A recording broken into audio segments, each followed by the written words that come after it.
Life doesn't always go the way we want it to. Maybe you thought that date went great, but you didn't get it. Turns out you made a fool of yourself.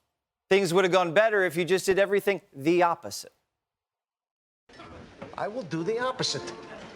I used to sit here and do nothing and regret it for the rest of the day. So now I will do the opposite, and I will do something. My name is George. I'm unemployed, and I live with my parents. I'm Victoria. Hi. It was a shot in the dark 50 years ago when Joe Biden first ran for Senate. He was a 29-year-old outsider, no experience, no money, and he was losing his hair. But somehow the media dubbed him as the next JFK.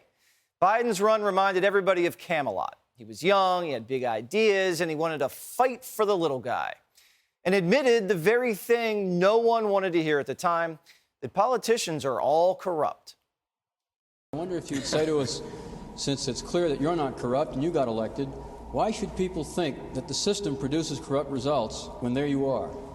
Well, I'm not sure you should assume I'm not corrupt, but thank you for that, though. The system does produce corruption, and I think implicit in the system is corruption, when in fact, whether or not you can run for public office, and it costs a great deal of money to run for the United States Senate, even from a small state like Delaware, you have to go to those people who have money, and they always want something. But as soon as Joe got to Washington and saw money being waved in his face, he realized the honest politician lifestyle wasn't for him. And Joe Biden started doing the opposite of what he promised he'd do.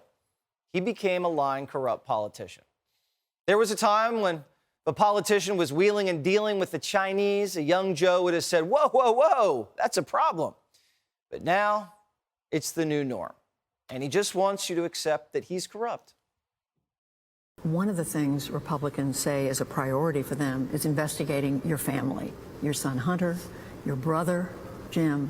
They talk about access that they say others have gotten because of you, because of your political success. How do you plan to deal with that? The public's not going to pay attention to that. They want these guys to do something. If the only thing they can do is make up things about my family, it's not going to go very far. Of all the things PBS asks a president under investigation, they ask if Republicans are just jealous of his political success. And then they ask him, well, how are you going to deal with these nasty Republicans? Biden sold out the country, took his 10% for the big guy, and now he's saying no big deal? It's all made up, and PBS just says okay and moves on? PBS, a government-owned channel, is doing interviews with their own boss, the guy who pays them $500 million a year. Hey, take it easy on me, or I'm going to cut your paycheck. That's like if I ask Johnny if he likes my suit. And I tell him, if you say you don't, you're not getting paid. Are these the people who will call out Joe for being crooked?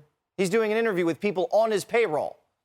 And he hasn't even committed to doing a traditional Super Bowl interview with Fox. Fox has the game. Don't worry, Joe. It's not with me. The exact opposite of Judy Woodruff. Classified documents. It's clear there's a difference between the way you've handled this and former President Trump. So what was totally irresponsible about the fact that you had some?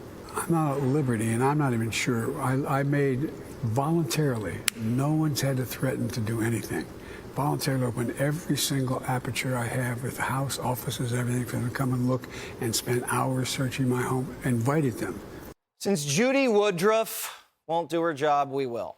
First, Joe, you never invited the feds in to search Wilmington and the beach house. They invited themselves.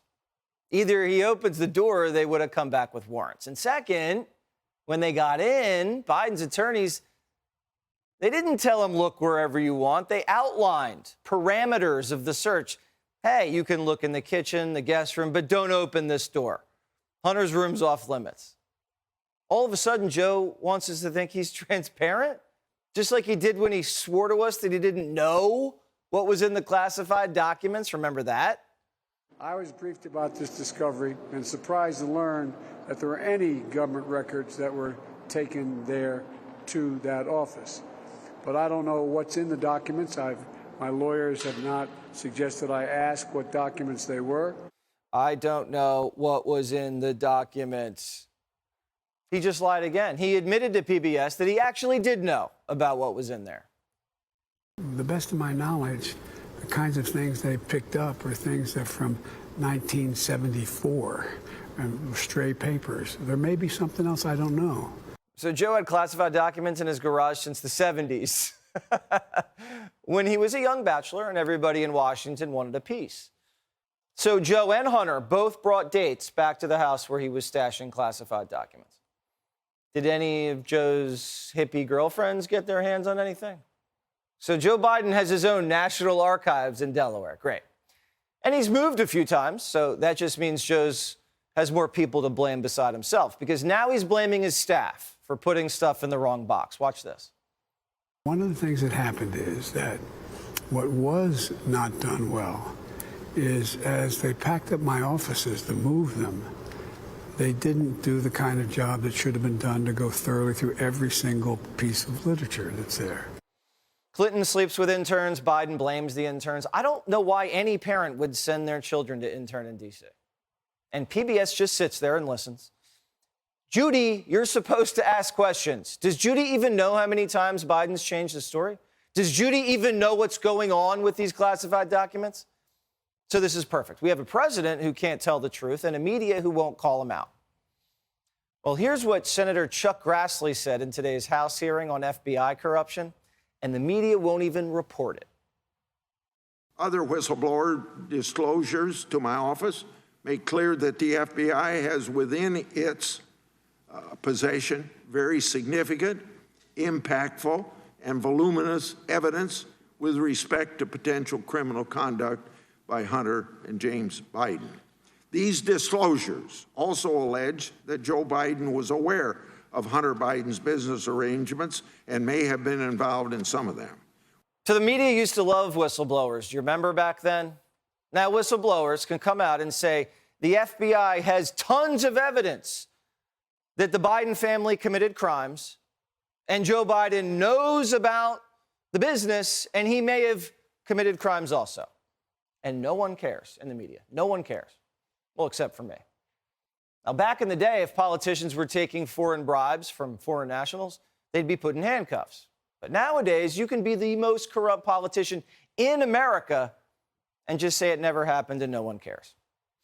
Hey, Sean Hannity here. Hey, click here to subscribe to Fox News YouTube page and catch our hottest interviews and most compelling analysis. You will not get it anywhere else.